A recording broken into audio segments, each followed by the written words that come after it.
আরে বাঁচার মতো বাঁচতে চাই, বাঁচার মতো বাঁচতে চাই।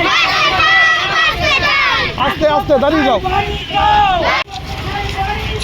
বাড়ি দাও, বাড়ি দাও, কোথায় বাড়ি যাও? বাড়ি দাও, বাড়ি দাও, আমরা সবাই সর্বহারা রাজ্য সরকার জমি দাও, জমি দাও, জমি দাও, আমরা সবাই সর্বহারা রাজ্য সরকার জমি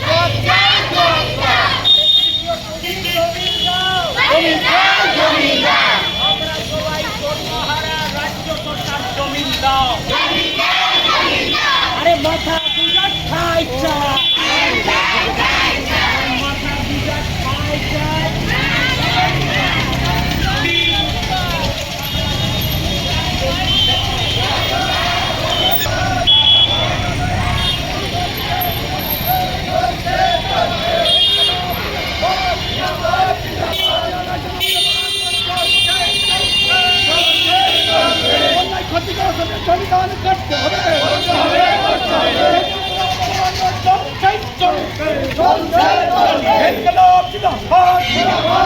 জল চুয়ে পড়ছে, কি পড়ছে কিনা কি বলে?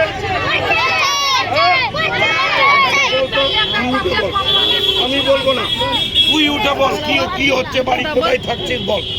বাজার উপর থাকছে তিরপাল বেঁধে, হ্যাঁ, আর তিরপাল ফাটা আছে, জল ঢুকছে, জল ঢুকছে আর ঠান্ডা ঠান্ডা লাগছে।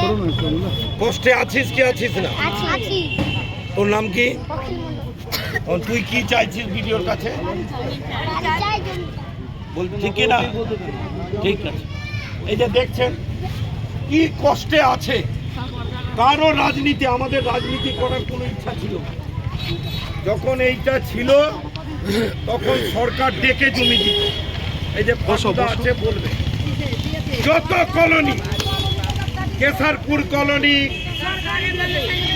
ওই কালুটন টোলা কলোনি, বসন্ত টোলা কলোনি, নারায়ণপুরে কলোনি, মথুরাপুরে কলোনি, কালিয়াচক 3-এ, শোভাপুর কলোনি, সব জায়গাতে জমি দিয়েছিল। আজকে এখন বলতে পারবো না, তৃণমূলকে যেহেতু ভুতনির মানুষ ভোট দিচ্ছে না, সে তো এখানকার বিধায়ক এর আগে বলেছেন, কারো দাদু, কারো বাবা, কারো মা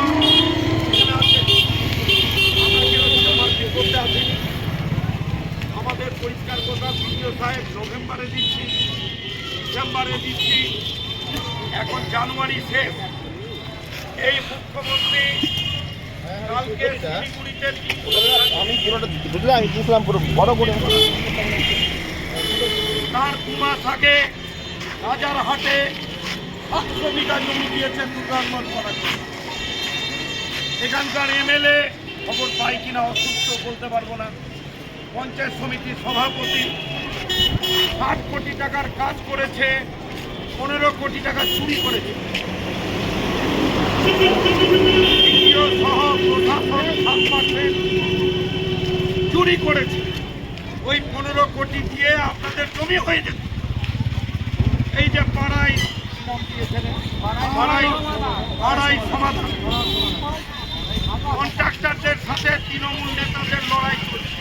কি লড়াই? তৃণমূলের নেতারা বলছে 17%, আর এখান থেকে কন্ট্রাক্টররা বলছে 16%।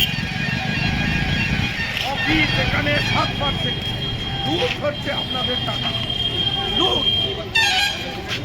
আজ পর্যন্ত আমরা জমির কাগজ চাই, এবং আপনাদের সাথে এই যে দেখেছেন ছোট্ট একটা ঘর করা হয়েছে, ওইখানে আমরা বসে থাকি দিন রাত, 4 দিন 5 দিন 7 দিন, যতদিন চলবে থাকবেন তো?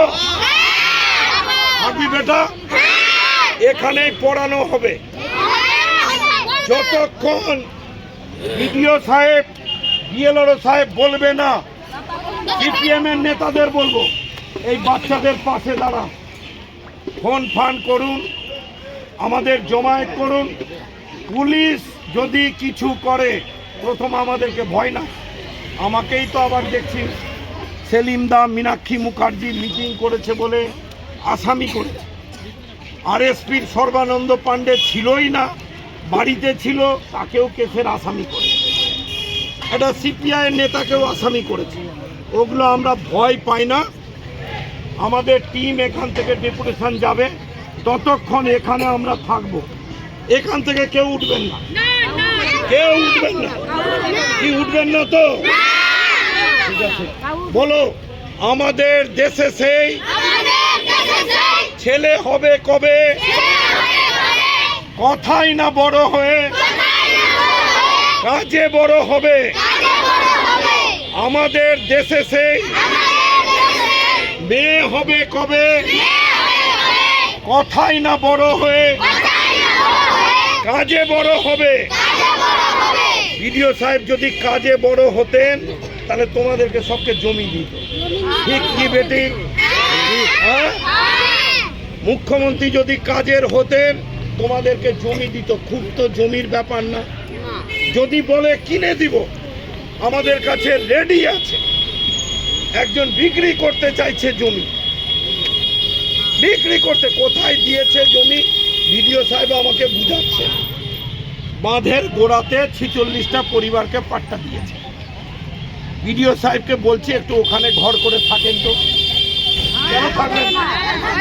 কেন থাকবেন না? থাকেন, ওইখানে থাকেন তো। এই মা বোনরা সবাই রান্না করে খাওয়াতে পারবেন কিনা? পারবেন কিনা? এই পুলিশ অফিসাররা যদি ওখানে যায় খাওয়াতে পারবেন? আর যদি না পারে তাহলে আমাদের সবাইকে এই 7 দিন খাওয়াতে হবে। খাওয়াবে তো? পুলিশ অফিসারকে দায়িত্ব নিতে হবে, আমাদেরকে খাওয়াতে হবে, নাহলে উঠবো না। সুতরাং এই টিম আছে, ফাগু মণ্ডল,